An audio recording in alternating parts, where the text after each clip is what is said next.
Chapter 360 of Rent a Girlfriend. Hi. Now, there were some interesting topics of discussion that I actually got time to think about, and I came up with an interesting analysis and theory, and I kind of want to go back and reread through a lot of the stuff that we had gone through, because my entire perspective has completely shifted about this date, but in a really cool way. Not in that it sucks or terrible, but that there's a lot more than meets the eye, especially based on the last arc, which was the arc with Minnie.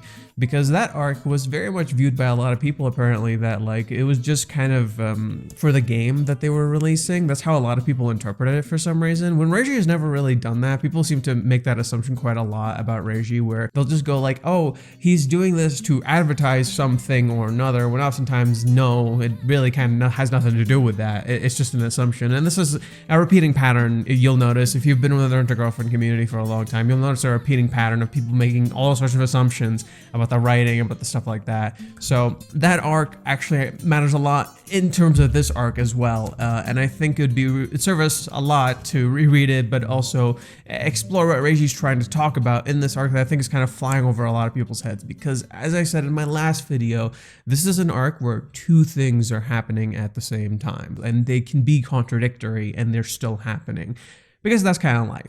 Without further ado, hi, I'm Fade. I talk about Rent a Girlfriend stuff, and we're getting into chapter 360. With that said, let's mosey. Okay, so last time Kazuya drank from Chizuru's water, the teaser for this chapter was my one and only option, or in Japanese, my only choice.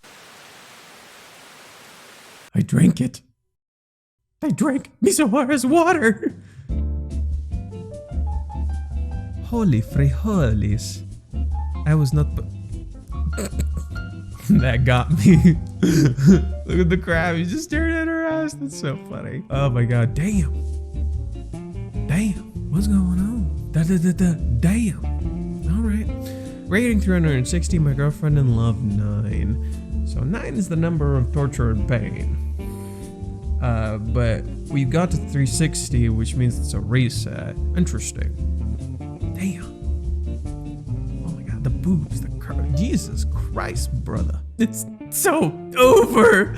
It's Genova. What am I doing? She's already taking the lead on everything as it is. Drinking her water on our date is like the final nail in the coffin. If Mizuhara finds out about this, she could leave right away. That's thievery and sexual harassment. That was a quick end to my research. Goodbye. Go to Joypolis by yourself. Please, wait. Mizuhara! This is perfect. I gotta cut this out and like use it in videos. It's perfect. I love it. It looks a little different from the usual structure too. I like how it's kind of, oh, the gag continues. That's kind of cool. She could torment me. I need clean water. Ugh. Can I get a new water? Also, what time is it? I want to go home. I want to die either way. Interestingly, this both has an element to do with kissing, because, you know, obviously, but two, sexual intimacy. So the fact that he thinks she would be disgusted with him in terms of something that's deeply related to Kazuya's character and his trauma is very interesting here. And the fact that he thinks she would torment him, which makes absolutely no fucking sense. And like, I get it, some of you would be like, oh my god, that's super silly and stupid, but it's actually very much in character and how anxiety works. Right? Especially within this date, and to the point where Kazuya has gotten, right? Like, you would think, oh, this is just a relapsed character. Not quite. Kazuya's character slowly cascaded to this point and came to that conclusion, even though he knows it's silly. Should I not say anything? But that'd make it worse if she found out later. Mizuhara hasn't noticed it yet. I've just gotta tell her. Pancakes are so fluffy. Damn it. This is our first date. Our first date! Sorry, I accidentally drank from your water. Huh? This awkward silence, it's killing me. I love this. She laughed about it. I'm really sorry. It's fine. It's just so funny.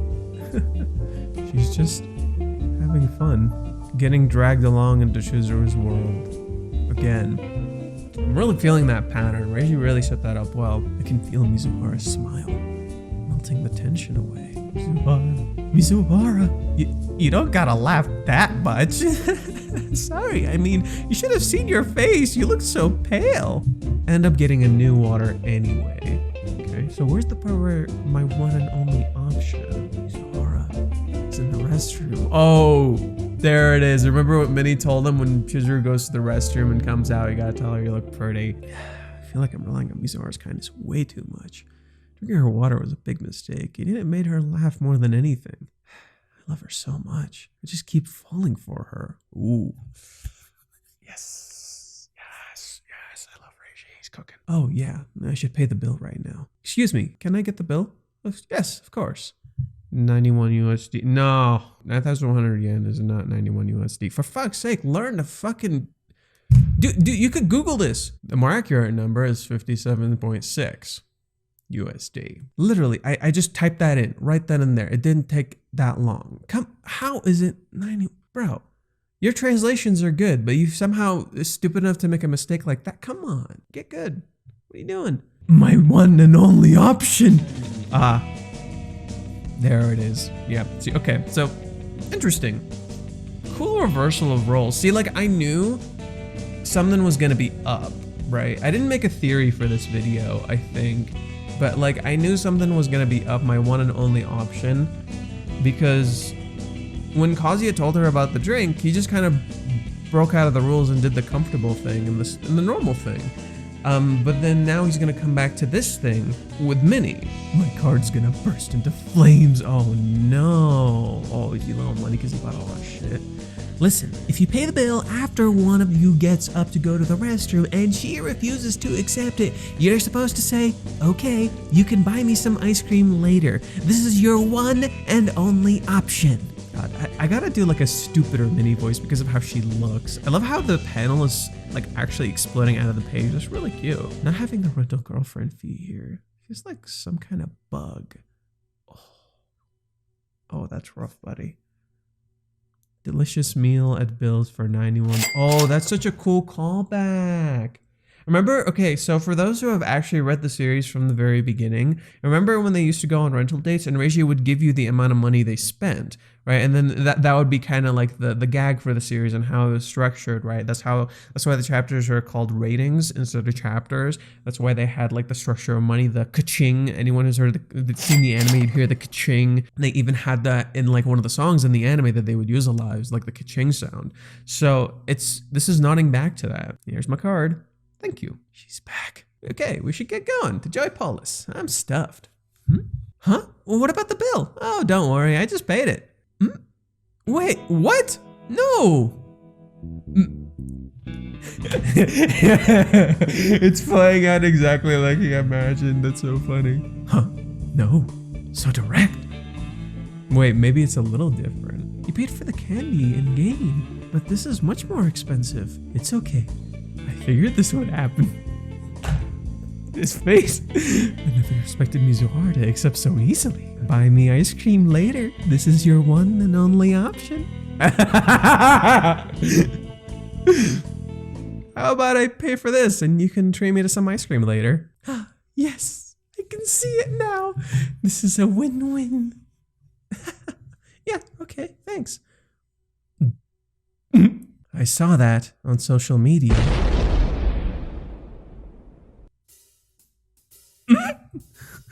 Whoa, I love the shift. I love how direct she is. What the fuck? That's so cool. What? She saw it, so she knows about it. The treatment is some ice cream method. Our source is the same. Master hang in there, basically. That's literally what it fucking is, right? Because Minnie just gets everything on social media. She's an idiot. I'm so freaking lame. Parroting someone else's advice from social media has got to be the lamest thing I've done yet. I don't want ice cream. In fact, this might be an insult to Mizuhara. I love that. I don't want ice cream. That's so interesting though, because, okay, so ice cream is something you very much relate to childhood and being a kid. And here is Chizuru saying, I don't want ice cream. I don't want that. It's it's fascinating for a very simple reason, right? It's not that she's detaching from her childhood. It's the idea that the childhood element of Chizuru is being used in a way she does not like, and therefore she does not want ice cream, because you saw how earlier, right, that those elements were fun and cute and charming when they went to play the game, when they went to get the candy, right? Those things were cute and charming. There's a reason where she directly references them. Here, she's like, no, I don't want that stuff, right? It's almost like she shifted to a pouty kid, but yeah, but the pouty kid actually makes a lot of fucking sense. Okay, I gotta keep reading before I keep going my analysis. In fact, this might be an insult to Mizuhara, because I assumed she'd like it just like any other girl. Ooh, don't lump me in with other women! I'm not saying that I dislike it, huh? Neither am I saying I dislike you trying so hard to look up stuff on social media, or that, you know, you want to treat me like a princess. But this date isn't just a date for you. It's not a rental date. This date is for me too. So let's split it, okay? This is the real Chizuru. This is the real Chizuru. And there's one thing I want you to pay attention to. Hold, just hold. I want you guys to hold for a second. Look at this. And look at this. A blank background, and it's her character saying something. In this shot, Chizuru is illuminated in light. But you are seeing her face, and it's a little more hidden and cute. And there is subtle symbolism here. Like when Chizuru stretches her arm like this, she's actually conveying something. Look at me, see what I'm put on. Compliment me, compliment this. It's not just I want to be called cute. There's more layers to what she's saying here. Here, Chizuru is completely hidden in shadows. This is Chizuru's element. This is the real Chizuru being extremely direct and coming out of the shadows. And there's a reason. When she confronts Kazuya, right here, she's hidden in shadow, right? There's a reason she is hidden in shadow here and the light is behind her. This symbolism is fucking brilliant. I love that he uses her in shadow, right? He didn't need to show her in shadow, right? He could have had a background. It's not the background that's the centerpiece. Chizuru is. The date is for me too, so let's split up, right? Everything else fades. Suddenly she's in the limelight, but ironically she's in the shadows, right? She's the centerpiece of this. As someone mentioned in that same chapter where it's like the blank background for chapter 355, that it reminded them of Tete Kubo, the artist for Bleach, who does a lot of that, right? But interestingly, like, I get that's a funny joke within the community that people often make, because Tete Kubo often just draws the background just white, right? And the characters are the ones highlighted, even though his art is fucking amazing. And interestingly, the thing that people don't point out in regards to that is that those images are very powerful because it's singling the character out and making them the centerpiece of the image. So it allows his art to shine a lot more. Even though, yes, there's a blank background. I get it. There's a lot of people who read more like modern manga, or they see like more other crazy fucking artists where their art is like super detailed and super crazy and all that shit. And so they have the background and everything. But this is an artistic direction. There's an intentional meaning behind not giving a background here, because we've seen Reishi's art from before and he gives it a background, right? So the fact that he doesn't here is emblematic of the fact that he's trying to convey something with the lack of background. And it ends right there. Man, she's such an angel. She doesn't blame me for being so thoughtless. And she's so considerate. And the chapter ends with Kazuya gritting his teeth and being quite direct. Okay, so here's my theory. So I came up with this theory that in this date, Chizuru is kind of acting, but she also isn't. But she also is. Contradictions, baby. So last chapter, I think I pointed out, like when we were reading through the chapter, some people said like Kazuya is relearning a lesson, Kazuya's doing this, Kazuya's doing that. But there's an interesting element here. So as I pointed out, this date, by its fundamental nature, is selfish. These words prove that. I don't think I need to like explain how these words essentially prove that this date is selfish, right? This date is for me too, so split it with me, okay? The thing is, this is the real Chizuru, the direct but kind of awkward one, right? Like, look at her face, look at her reaction, involve me, be a part of me, be with me. It's selfish, right? But last chapter, we saw a lot of selfless Chizuru, and interestingly, I think that selfless Chizuru from last chapter is a bit of an act, but not one she's inherently aware of. And I remember I talked to some people in the comments and stuff, and we went through and we talked about everything. But basically the whole idea is that, did you notice Kazuya's words? He says, this is her natural self. This is who she is. But if you go through that chapter, interestingly, you see her natural self twice. And that 2 times that happens is when Kazuya pulls up the chair for her acting like a gentleman and gets too much, so the act kind of breaks. And then the other time it happens is when she mentions wanting to share the pancakes. Remember the other time she wanted to share something? It was when they had an umbrella. So when that happened, she couldn't do it, but here she did.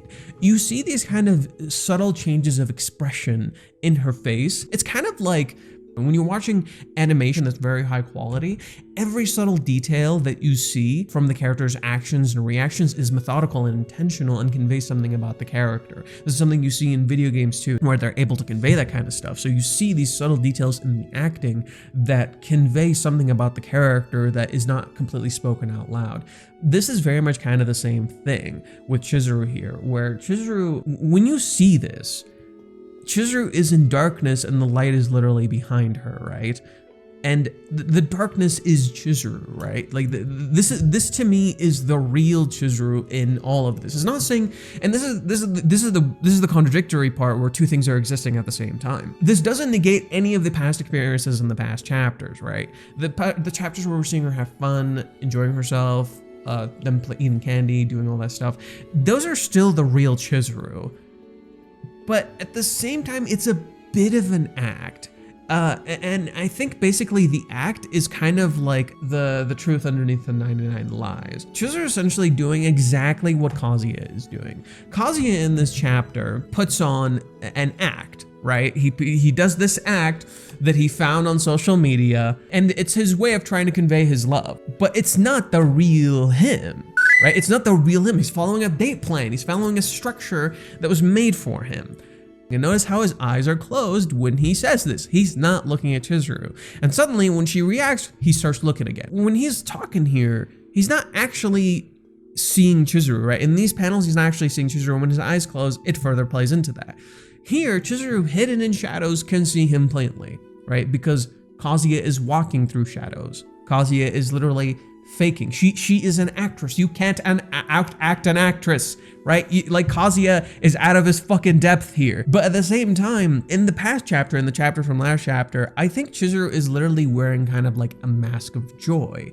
She wants to enjoy this date. It's a truth, but also a bit of a lie. What's the lie? The lie is the rain. The lie is that the rain is emblematic of the generational trauma and what Chizuru is struggling through, and a lot of the things that are hidden underneath is she's not expressing outwards. And you want to know the biggest contradiction about this entire date? It's the fact that this is supposed to be a date for Kazuya to allow Chizuru to fall in love with him.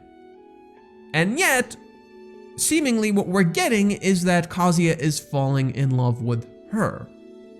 And Chizuru is trying to make him fall in love with her. And if you go throughout much of the arc, if you go to much of the arc like before Kazuya went to Drip Palace with Minnie, Chizuru actually says a lot of this, where she's like, what if he doesn't like me anymore? What if he doesn't think I'm cute? What if he falls out of love with me because I'm taking too long and I'm being indecisive? So you're seeing how essentially they're mirroring each other. Chizuru's actions have 2 meanings.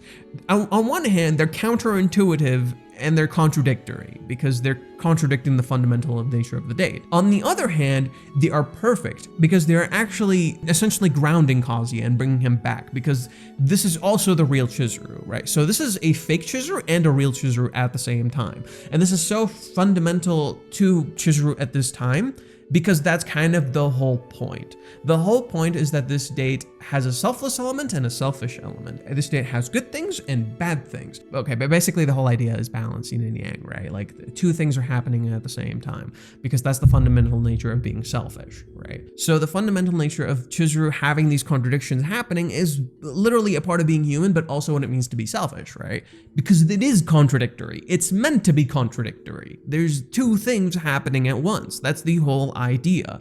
So yes, we are at one hand getting the fake Chizuru, which is kind of Mizuhara-ish. On the other hand, we're getting the real Chizuru, which is the Ichinose-ish, right? And so this is even something you can see in her clothing, right? In her clothing, the clothing style and how she's dressed and how she's acting both carries an element of Mizuhara and Ichinose. But the most interesting thing in all of this is the idea of identity, right? Who are we? So when Kazuya does this thing in this chapter, that's not him. That's a lie he took from someone else, and he tried to use it as his own identity, but it is not him. What does he want? What does he want to do, right? So when Chizuru says this and shows her real self, the kid hidden underneath, that she is willing to show that, right? This is a challenge to Chizuru's character in a lot of ways, to show that little kid underneath.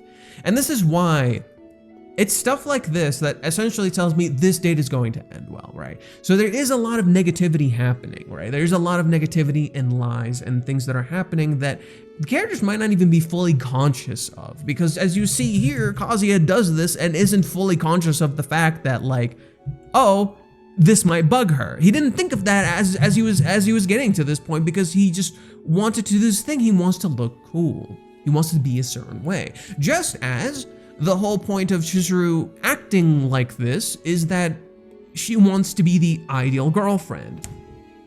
Kazuya wants to be the cool boyfriend, she wants to be the ideal girlfriend. They're both doing the same thing, but in slightly different ways, and Chizuru in a way that's more her because she's an actress, and in a way she's kind of method acting. She's not even fully aware she's doing this. Maybe she is, but it feels, again, contradictory in nature, so it feels like two things are happening at once, and that's the idea. So it can feel that way in a way. Now, I want to point out some interesting details about this.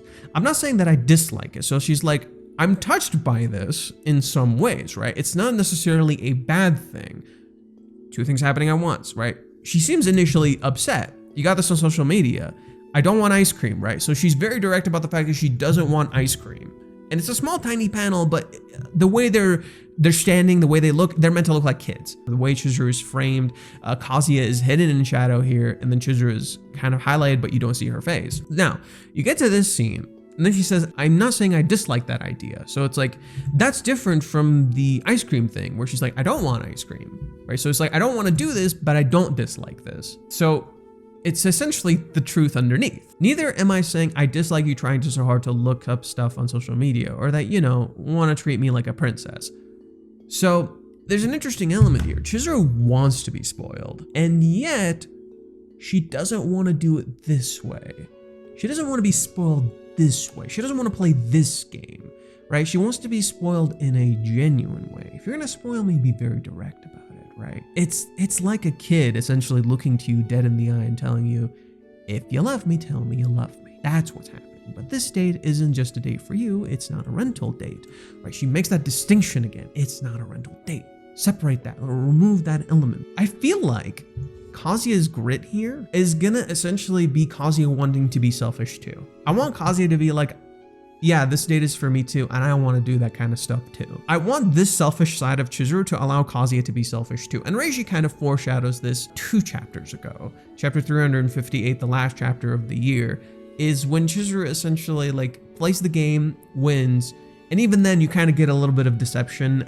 Like for example, the first panel where she's putting the cork on the thing, she acts like she doesn't know what she's doing, and then she immediately starts winning that. And she's like, oh, I've done this before. So it's like, wait, so you're literally being lied to. There's literally an illusion there. So yes, that element of the illusion is here too. I like the idea of not denying anything, right? So she doesn't tell him, I don't do this. She doesn't take the approach she took in the cosplay arc, where she tells him, don't do this or don't do this, right? She's not robbing him of options. She's just saying, involve me in the option. So this chapter, as indicative of the 9 in the chapter, good lord and sweet baby heaven. The 9 in the chapter is indicative of the pain and the torture Kazuya goes through, right? So he's struggling. Another thing I kind of want to come back to. So we have this whole intro sequence, right? Kazuya imagines all these negative things happening. And then on our first date, I fucked it up. He jokes, you see the real Chizuru here. Then she laughs and smiles, and that's also kind of the real Chizuru, right? We've seen her laugh and smile before, right? Because she likes goofy, stupid Kazuya. People say she doesn't. She does. She likes goofy, stupid Kazuya. She doesn't want a man. She wants stupid, goofy Kazuya because that's who she loves, right? That's a part of Kazuya, right? So she gets a chuckle out of it. And in that way, when Kazuya sees the chuckle, Kazuya wants to do something a little different, right? He wants to show how much he loves her. He says, I love her so much. So he wants to show how much he loves her. He wants to do this date plan thing and be the cool boyfriend, right? So everything's playing out as he expected. I love how Kazuya acts here. Oh, don't worry, I just paid it, right? Eyes closed again. As he walks, the scenario plays into gear. I also love how she reacts here. Doesn't she look like a kid here? No, she jumps up. Look at how she's jumping up. Her hands are closed. The way she lifts her feet, she's like a little kid, instantly reacting, right? Even here, she kind of looks like a little kid. Kazuya is doing essentially a reverse frontal boyfriend. That's the idea, right? Like, that's the whole thing. It's okay. I figured this might happen. I love how this is... I love how it's sad. Yes, they can see it now. This is a win-win. No. All right. So the win-win ultimately ends up happening in being selfish, right? So Kazuya's being selfish, but in some ways he's kind of robbing Chizuru of agency by making a choice early. How ironic that the choice Chizuru made gets reflected back at her in this chapter and how she was essentially robbing Kazuya of agency and didn't even realize it was happening. But that's the interesting part too, now that I think about it. When Chizuru hands him the stuff, her eyes are fully open. She's trying to involve him. That's the sad part, is like last chapter, Chizuru is trying to involve him. She's not trying to rob him of agency, right? That's not what's trying to happen. She's looking at him, she sees him, she's trying to interact with him. But how she's doing it is lacking in self-awareness. So it's kind of interesting how the actions the characters take in these chapters are reflective of each other in different ways. Chizuru robbed Kazuya of agency without trying to, just as Kazuya essentially robbed her of agency without trying to either. Contradictory elements yet matching all the same. We have this scene, like I explained. I love that Chizuru is hidden in shadow and extremely direct about it. And again, you see the goofy Kazuya. Now, this moment is important because of how you see this scene play out. There's a reason all of this plays out as it does. So Chizuru here is illuminated in light. She's glowing.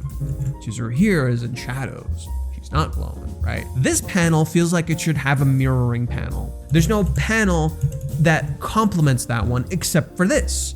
This is the only panel that could possibly match it, and it's both Chizuru. So this element of selfishness is fundamental here. Now, what's with the cover? What's with the cover? Well, for one, ocean, water, swimsuit. Now, the interesting thing is no Kazuya here. There's no Kazuya in this. Swimsuit is black. Actually, no, maybe I do have a theory right now. This is Chizuru saying, love me. So it just says, yeah, it even kind of looks like this one, huh? Yeah, this is essentially what Chizuru is saying in a presented form.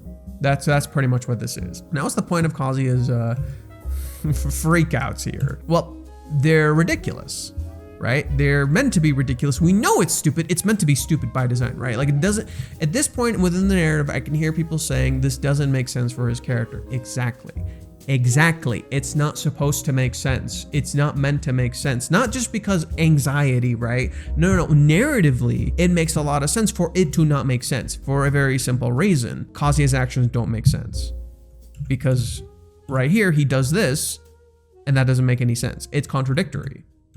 What have I been explaining about this whole element of it being contradictory? Because here, he does the logical thing, right? He doesn't have a one only option, whatever bullshit. He just does the logical thing when worried about it, and things kind of go okay, right? So these fears that are completely ridiculous aren't just there because, oh, Kazuya's character is regressing. It's there because Kazuya's feelings are hidden in shadows and they're not being conveyed outwards, right? These are indicative of Kazuya's feelings, the selfish part of him that's not being conveyed outwards. I don't want that to happen. I'm afraid. I don't want this to happen. This is what he's essentially saying. Then Chizuru does this. Notice how after Chizuru laughs, hidden in shadows, right? The panel is almost turning. She just laughed about it. I love her so much. I want to convey that love. So he enacts a plan given to him by Minnie.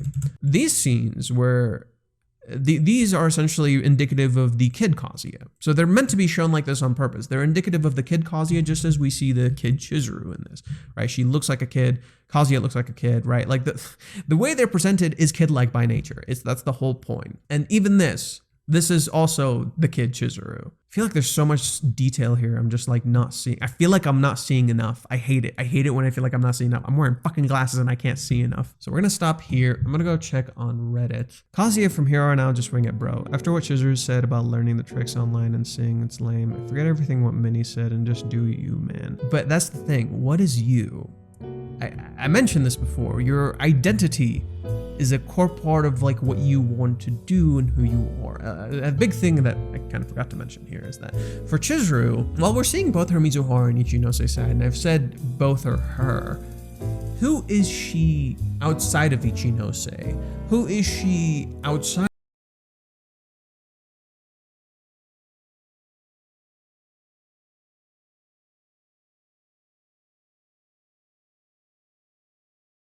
Things that other people tell them to do. That whole element of lineage in terms of Chizuru and the Ichinose, right? So the Ichinose lineage and trauma is literally raining upon them. That's what it's indicative of. It's literally the Ichinose lineage raining upon them, and Chizuru's trying not to be defined by that. I love how Reiji's kind of, in my opinion, hinting at a fight, right? They're having disagreements, but they're laughing about it 2 seconds later. He's mirroring the words they had before. So I think what could happen is they have a big fight and they laugh about it a little bit later, right? So to me, I could be wrong. I could be completely wrong. To me, it feels like Reiji's foreshadowing a small fight that's slowly building up. Again, could completely be wrong, but this in many ways was kind of a fight, right? It was a small, tiny bit of a fight, right? But that's kind of the idea. To clear up these misunderstandings, you need to kind of have a fight. So it feels like this is kind of foreshadowing for later parts of the day, where it's like, okay, you had a reset in the chat at 360 because like you went through all your numbers and you had a reset. So now the characters had a bit of a reset. Let's see how things play out later, right? So there's more misconceptions they need to clear up. That's essentially this date, clearing up the misconceptions and finding balance. Chizuru, a character who has essentially found a lot of balance in herself within the cohabitation saga, is essentially conveying that balance to Kazuya and what she wants. I want to balance not just in myself, but in this relationship too. In so doing, it tells Kazuya to find a balance with himself as well, and to also be selfish, but in a way that's very direct, right? Direct selfishness, that it's okay, right? So let's see here. Because after all, what Chizuru said, what Kazuya needs to hear is right. The date isn't just for Kazuya, it's her date too, and not a rental one. Not to mention, Chizuru saying she doesn't dislike Kazuya for trying so hard was a nice touch. Agree. Hopefully this leads to more moments before, like the game and candy, where both can be open and honest with each other, right? And those things happened by them actually still being afraid. Like you see how in those moments, for instance, Chizuru is scared out of her fucking wits.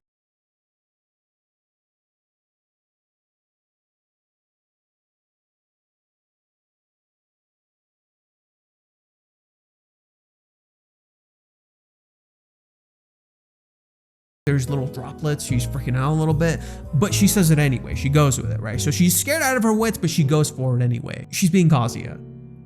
She's being Kazuya. That's literally what Kazuya used to do, right? So she does this thing out of reaction, her kid-like side coming out, and then when she's caught off guard and being seen, she's like, okay, just keep going, just be into it. He's not gonna judge you. He's not gonna judge you. And she does it, and then she ends up, things end up ultimately working out. And that's the irony. I think this is why Kazuya feels like his agency is being robbed without him realizing. It feels like this is Chizuru's.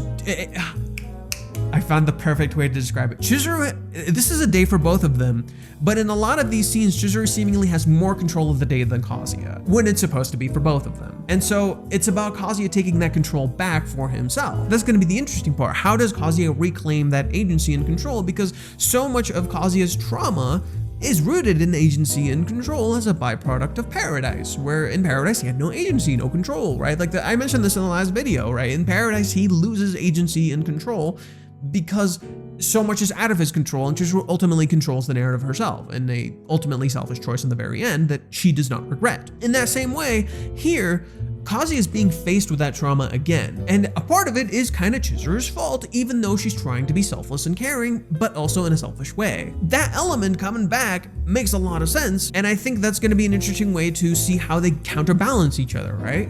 And I think a part of their counterbalance is kind of fighting and arguing with each other, but also Kazuya fully expressing himself outwards, because Kazuya isn't. Kazuya hasn't fully expressed himself outwards, whereas Chizuru is. And what's interesting about this too is that, remember when Chizuru tells him, like chapter 320 or something? I don't remember which one it was.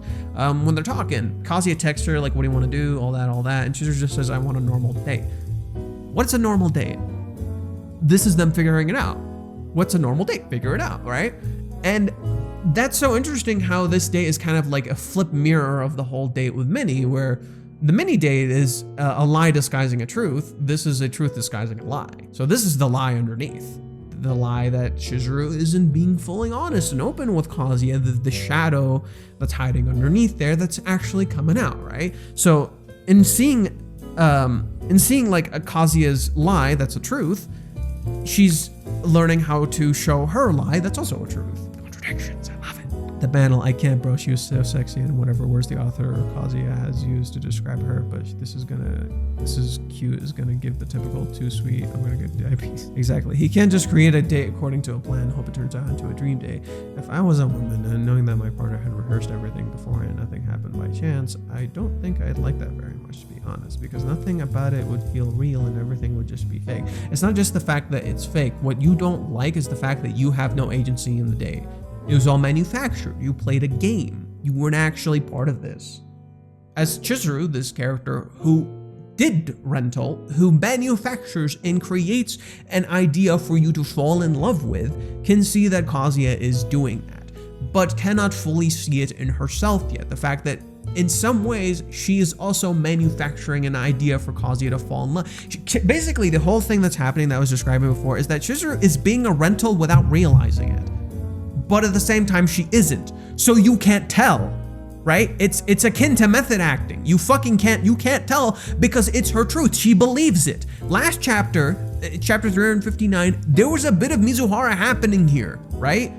But you can't tell because she can't tell. She believes what she's doing. That's why Chizuru can see it when it's happening to her, because like she's been through this a million fucking times, but she can't see it in herself because she's already fucking in love. That idea of like Kazuya loves all of her sides and she's trying to show him the seemingly new side that I keep saying is different, and it is, because it's not fully the real her, but it is. So basically the whole idea here is agency.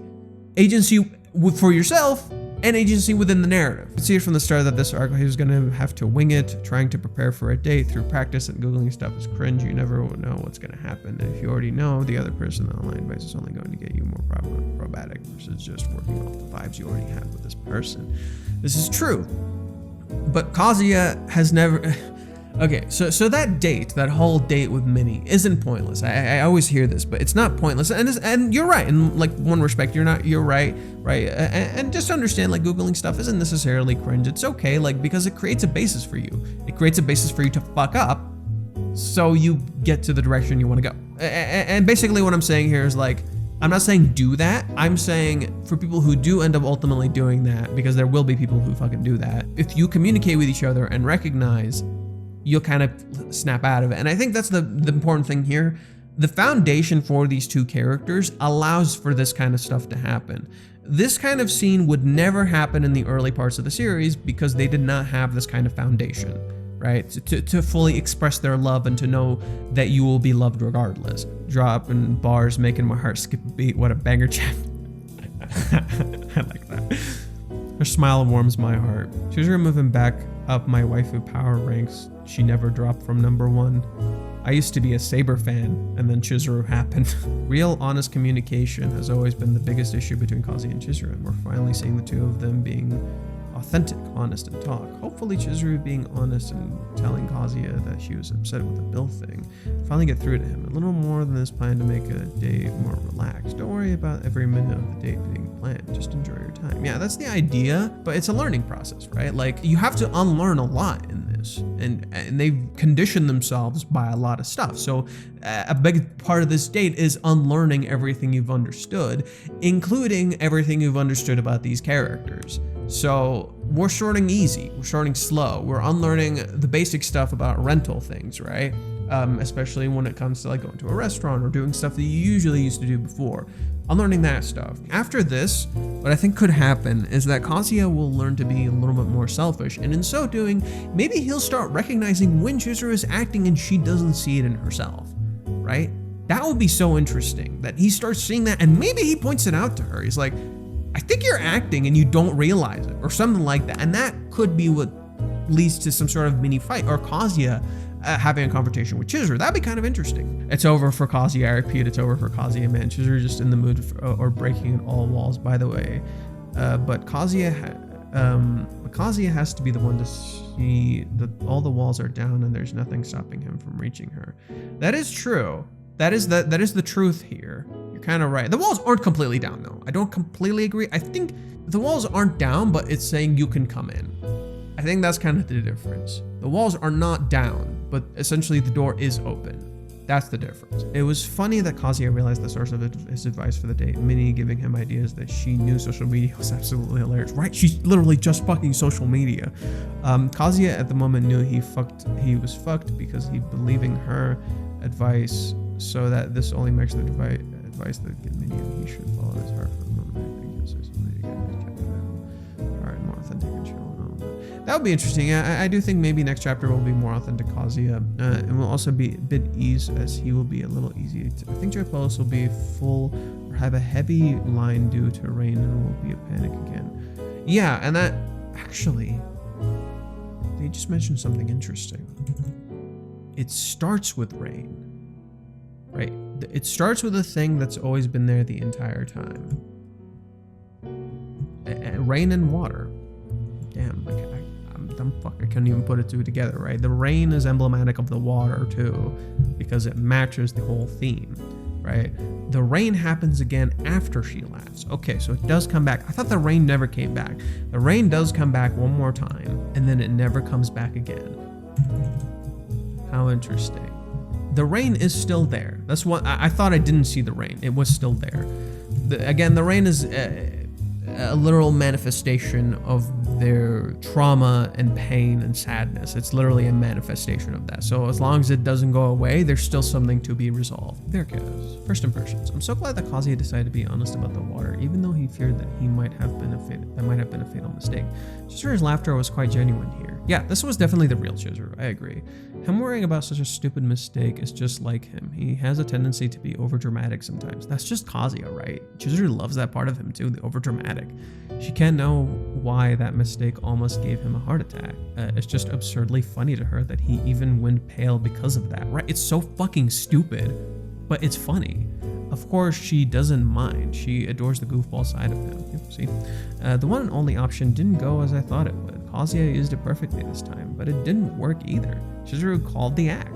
Also, she doesn't want ice cream, and neither does Kazuya, right? Neither of them want fucking ice cream, so why are you fucking saying it? Chizuru appreciated the thought. She can see what Kazuya is trying to do, even though she doesn't know why. Yeah, you're right.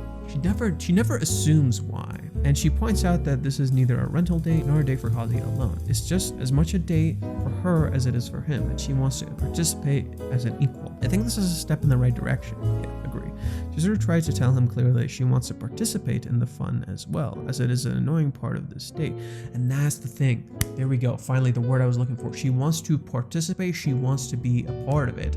And when you want to be a part of it, you sometimes create an act without even realizing it. That's what I mean, is like, I think that Chizuru is being the most real part of herself, and yet she's also acting and she doesn't fully realize it because she wants to show how much she's trying to, because she doesn't think she's done enough. I don't think Chizuru believes she's done enough, so she's trying to show that she can be a great partner, she can be good too, so that they can fit and be equals. But that's the thing, that's already all been conveyed, right? This date is about breaking down these illusions. So it's not just Kazuya breaking down illusions, it's also Chizuru breaking down illusions. And like I said, like I still genuinely believe like a part of Chizuru is beaten up by the rain, and Kazuya is making her day by just being around her. But she needs to kind of talk about that. It's like, why does the rain bother her so much? Because Kazuya doesn't know. Kazuya doesn't know that the rain is symbolic of the Ichinose lineage. He doesn't fucking know that. He doesn't know what the rain represents, what it means to her. He doesn't know that like Chizuru, the way she's fundamentally dressed is meant to counteract the rain and how that rain makes her feel. She wants to be happy to such a degree that she might unintentionally lose herself in the happiness and not see her partner in sometimes. He must not leave all the fun to her and burden himself with the rest. This is an honest attempt of communication. Kazuya should take her up on that and tell her what he wants as well. Thank you. That's why I think after this, Kazuya is going to start being selfish. I genuinely think after this, Kazuya is going to start being selfish. And that we're gonna see the two sides of that, right? We're gonna see how the negative sides of Kazuya are gonna come out, but we're also gonna see how the positive sides of Kazuya are gonna come out. And we're gonna see how that contracts, because the early parts of this date is very much Chizuru kind of being selfish, right? She's getting everything she wants, right? Everything up until this point has been Chizuru getting everything she wants. What does Kazuya want? So that's gonna be really interesting. The teaser for next time is cool. The one thing Kazuya wants to be. Cool. I never put confusion in Chizuru being selfish. Perfection. This is just a group chat I have with some friends. That's the whole idea, being selfish, and it's okay to be selfish, right? And like the idea, like, and Chizuru took a long time to be okay with being selfish, right? And even then, it was still kind of unbalanced. Like, for example, like the real first time Chizuru really embraced being selfish, honestly and completely openly, was the birthday arc, which is super fucking fitting. Like, where else would you do that? But literally the date of your birth, right? So it's like the celebration of your birth is you being kind of selfish about that. And it's okay, there's nothing wrong with that. So Sumi, the character who seemingly represents selflessness within the narrative, has a selfish side underneath. And that selfish side is actually more representative of the real her. And so Sumi, this character who puts on a selfless act for much of the show, and yeah, I get it, that's kind of a weird fucking sentiment for you guys. You're probably like, what do you mean? Sumi's a very pretty selfless character. She's like a fucking angel. Sumi has a selfish side. I'll get into that another time, but seemingly this character who represents selflessness tells Chizuru to be selfish, right? And that it's okay to be selfish, right? So when you get it from her, it's like, bro, I think it's okay to be selfish, bro. You're a good person. And so that's how you see parts of that and act throughout that date too, where it's also subtle, right? Not that date, the birthday. There's also a lot of subtlety in that where you actually see some of the negative sides of Chizuru and it's not directly spelled out to you. For instance, the chapter where Chizuru's talking to Minnie and she tells Minnie like, oh, don't you want to take a picture of this? Don't you want to do this? Don't you want to do that? She's being a bit childish, but she's being selfish because she's projecting her annoyance at her coworkers just spending so much time taking pictures of her fucking cake instead of actually spending time with her. That she projects that onto Minnie because that's what Minnie does. Minnie focuses so much in that time on Chizuru's looks. Minnie fixates a lot on Chizuru's looks. And even the chapter literally starts that way. It starts with Minnie fixating on Chizuru's looks. So that's what Chizuru sees, only to be proven wrong that Minnie, despite seeing the exterior, actually appreciates the interior. And so you get to learn more about Minnie's character while also showing the bad side of selfishness in Chizuru, but that it's okay. And that she still belongs, and that she's still loved, and that she's not gonna get thrown out of there because she got a little bit selfish, right? She assumed wrong, and then she's still loved, and the chapter ends with her smiling. Super fitting. The perfect reaction chapter. Chizuru reacted exactly the way her character, and more importantly, normal people would have. Why would anyone care if your date that you already kissed accidentally drank from your glass? Why not split the bill on the real date? This is completely natural, and Chizuru bringing it up is equally important for her and to put Kazuya at ease. The last few pages are a really important development. The date that they're having is not a rental one, and she should not be seen like that. And Kazuya needed to hear it right from her, or right from Chizuru. Oh, this is here, not her. A really, really good chapter. The arc is shaping up to be great. Note, the cover shows an art style for Chizuru in a swimsuit, more similar to earlier chapters than the two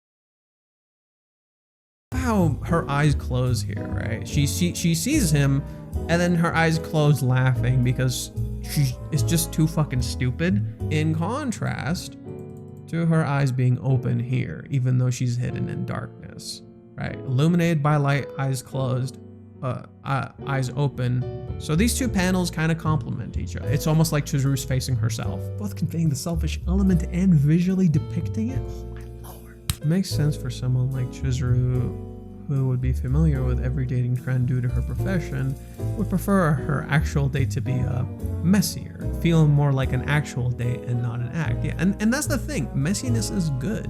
I think too many people become conditioned that you shouldn't be messy, and you see that reflected in Kazuya. Chizuru has always been an honest girl. She's a tsundere because of her insecurities and the fact that she doesn't know what it is to love.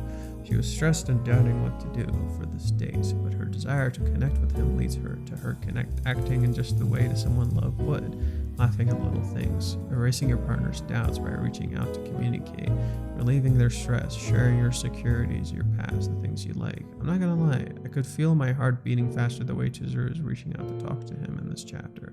I would read a spin-off with 1,000 chapters of all Kanokari, the same events all again, but the Chizuru's POV. That would be a crazy good. Finally, Reishi is giving us the fluff Kanokari deserves. I don't mind 300 more chapters of just this, pure relationship bonding, slow burn, or just for this ship.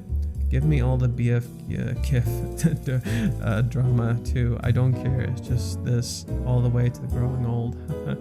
Also the same boat, the drama. Yeah. They made some interesting points here. Let's see. Again, I do think there is part of Chizuru that's still hidden. Chizuru is a deconstruction of a tsundere. She's not necessarily a tsundere. Tsundere is just a part of Chizuru. It does not define Chizuru, right? I think that's the important thing I want to point out. Too many people quickly label Chizuru as a tsundere. Chizuru is not simply a tsundere. She's a meta commentary and a criticism of tsunderes because she literally embodies what an actual tsundere is in a sense, but also doesn't. She is a fundamental contradiction of that idea because Chizuru actually has the character arc that the tsundere was based on, right? The idea that they would slowly open up and express themselves. But at the same time, she fundamentally criticizes traditional tsunderes that you see nowadays. Like, you know, the tsundere trope, the joke. Chizuru's a criticism of that. Chizuru just actively says that shit's fucking stupid. That's not what a tsundere is. Tsundere is like more of a character arc. And even then, tsundere doesn't inherently just define what Chizuru is because you see Chizuru act in ways that's not tsundere-like. Maybe something akin to a kudere, which is a character who doesn't have emotions seemingly, right? Even though they clearly feel things. Chizuru has that a lot, right? Because she has the blank face. She lacks the expression, all that shit. Chizuru has those elements. At other times, you see her have elements that like more benefit like I forgot which dere it is. It's like the super expressive ones, right? Chizuru has those elements too. Sometimes Chizuru doesn't have any dere elements at all. There's many layers to this for the tsundere element. Let's see. She was so stressed and doubting what to do for this date, but her desire to connect with him leads her to and that's the thing that I wanted to point out here. The desire to connect and to bond with someone is the driving force for both of these characters, and it's the thing that's stopping them from like freaking out, including Kazuya, right? Kazuya, despite like losing some of his agency at Chizuru's selfishness, doesn't feel like he doesn't blame her for that, right? But I think a part of that is to be okay with being a little selfish and maybe express and take charge of the date too. So it'd be cool to see Kazuya take that agency back for himself and in some ways reflect that at Chizuru in a lot of ways, right? So it'd be cool to them like essentially having a tug of war of selfishness because that's kind of seemingly what they kind of want in some ways. Not necessarily like a bad thing, but like again, both of them being selfish and it being okay. And this is the thing I want to point out. Laughing at little things, erasing your partner's doubts by reaching out to communicate. Interestingly, Kazuya does this too, but in ways we don't immediately see. For instance, at the very beginning of the date,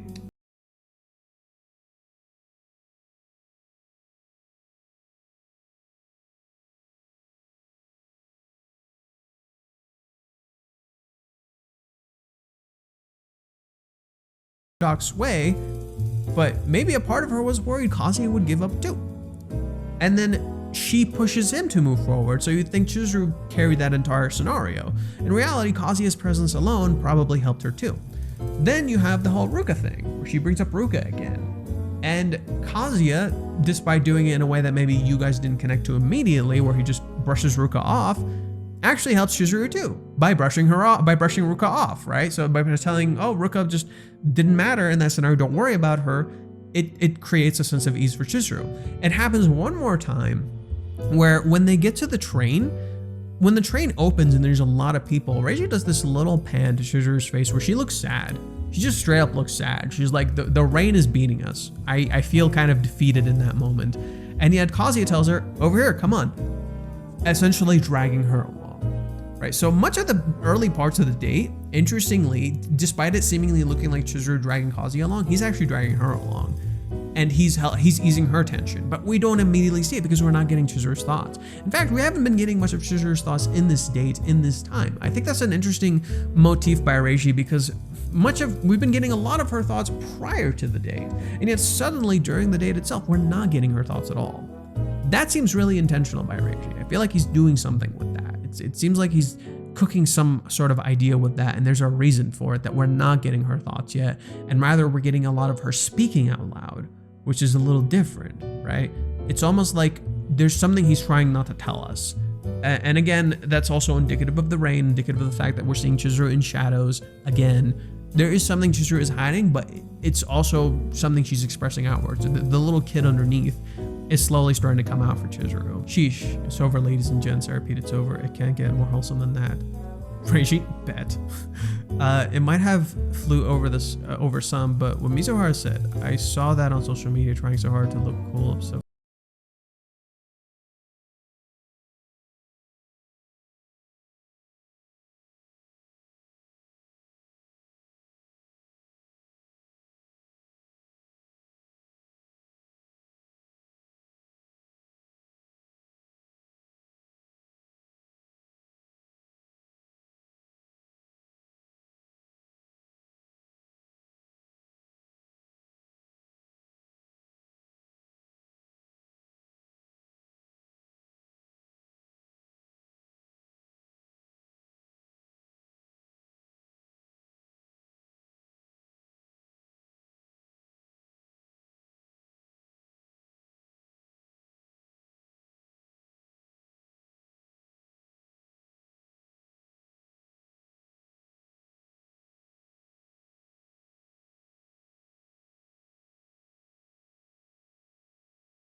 to see a bigger picture, you realize that the Mizuhara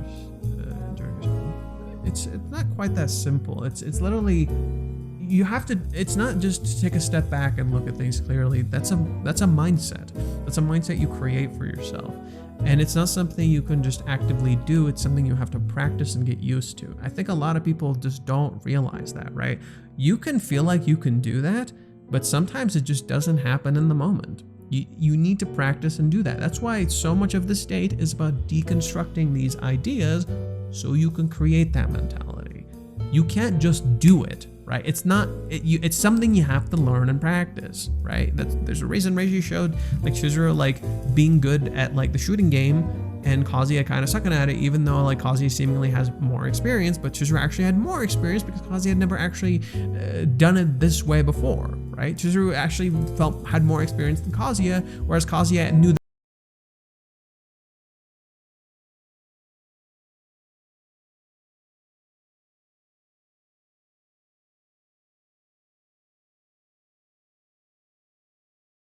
This is from a Japanese Twitter user who often makes these posts when chapters come out. Let's see. Incident cover hermit crab. Interesting. Reishi shows a hermit crab in this chapter, but it is interesting that there's a hermit crab in the cover versus Chizuru, who's completely open. Huh, I didn't even think of it like that. You have the cover of Chizuru being like super expressive and open, literally like, and then you have a hermit crab right next to her, literally covered up and protected. It's kind of interesting. It's almost like the hermit crab almost is caught.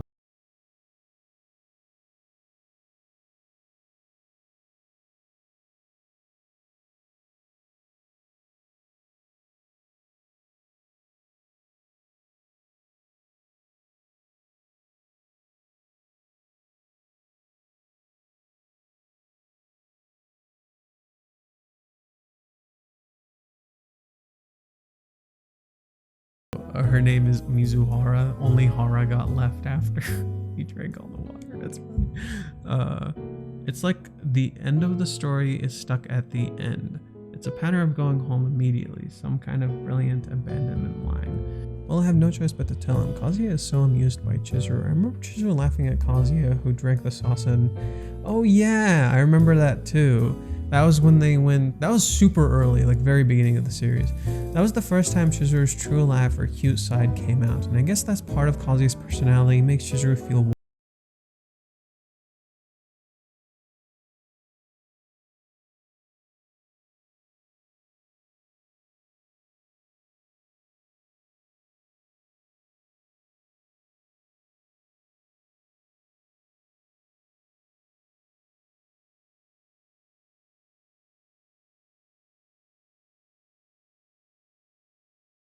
to flames, right? He seems to know one choice. I saw it on Shiko Omi. I thought it, though the meaning is different. Oh, I guess they saw it like with an actual person. Well, Chizuru seems to research things for her job, so I wouldn't be surprised if she saw it. And I don't want to eat ice cream. And Chizuru's story this time. Naturally, she doesn't refuse Kazuya's help, but from Chizuru's point of view, it's a little different. Kazuya does a lot of research for the date, prepares for it, works on Chizuru's behalf, which, let's say, is not so different from the rental date exactly. But this time it's a private date, not rental, and this time Chizuru wants a normal date. In other words, the rental date is an unusual date for Chizuru. I want to have a date where I don't feel like I have to put one side up against the other. Which also caught my attention was the date just for you in the narrative. Normally a date where you prepare for and lead the woman to enjoy herself would be considered a date for the woman.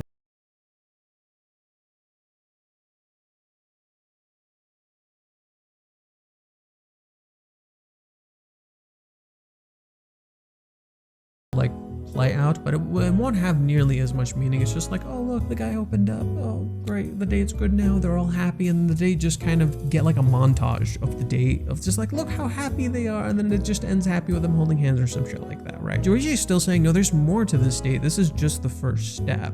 Right? And I like that. I like that idea of just like, you're deconstructing the idea of the date, but there's more meaning to it than just, oh, the guy opened up and it's great. No, these characters have a complicated relationship, and it's not as simple as you gotta open up and do all that. There's an element of selfishness. There's an element of breaking down like your current perception of how the day is supposed to play out. There's a lot of layers to this, and it feels extremely human because we ourselves have that many layers. Chizuru's interpretation is that it is a date for Kazuya. Yes. Theory's becoming more true by the second. I wonder if Chizuru's viewpoint is that she's escorting him on a date because she is his rental girlfriend, and that she's doing it to help him get used to it and get used to the date. Chizuru's unique sensibility. On top of that, what does Chizuru want? Or is the date where the two of you simply enjoy each other's company without thinking about it? Or is it a date where you two enjoy each other's company without thinking about it? I can't say which one it is though. Yomori's choices were all empty, but I think that even if they are generally the best choices for a normal date, they just don't fit Chizuru's normal date. Even if I were to do it with Umi, it would probably be the more common one, and I don't think it would be a good fit for Chizuru. Took the word out of my mouth. I think I've said this many times. Overall, Chizuru's reaction seems straightforward and unquestioning. Her surprise at the bill, her no reaction, etc. So I think I'd rather see